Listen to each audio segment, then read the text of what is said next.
అది క్రీస్తు రాకలోని పరమార్థం. యేసుక్రీస్తు వారు ఈ భూమి మీదకి ఎందుకు వచ్చారని కొందరిని అడిగితే కొందరు స్వస్థతలు చేయడానికని, ఇంకొందరు అవసరాలు తీర్చడానికని చెప్తున్నారు.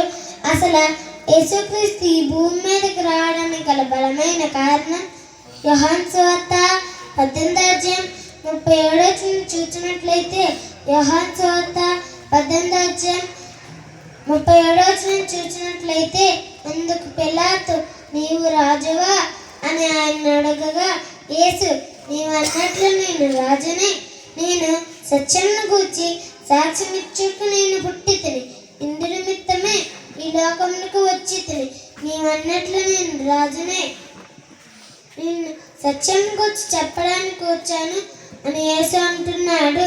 ప్రపంచానికి సత్యం తెలియదు కనుక సత్యంను గురించి సాక్ష్యం చెప్పడానికి యేసుక్రీస్తు వచ్చాడు. సత్యము అనగా వాక్యం.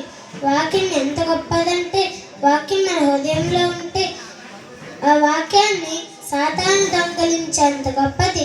ప్రపంచానికి కనిపించని విలాన్ సాతాను. ప్రపంచాన్ని కాపాడేది క్రీస్తు అయితే దాన్ని నాశనం చేసేది సాతాను.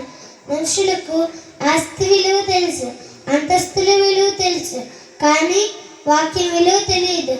ఈరోజు వెండి గొప్పది, బంగారం గొప్పది అంటున్నారు, కానీ వాక్యం గొప్పదని ఎవరైనా అన్నారా?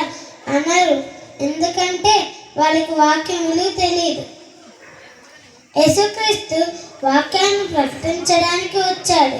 సువార్తలో ఉన్న శక్తి విలువేంటో యేసుక్రీస్తుకు మాత్రమే తెలిసింది. వాక్యాన్ని ప్రకటించడానికి యేసుక్రీస్తు వచ్చాడు. సువార్త చేయడానికి యేసుక్రీస్తు వచ్చాడు. యేసుక్రీస్తు రాకపోతే మనమందరం నరకంలో ఆరిన అగ్నికి బలైపోయే వాళ్ళం.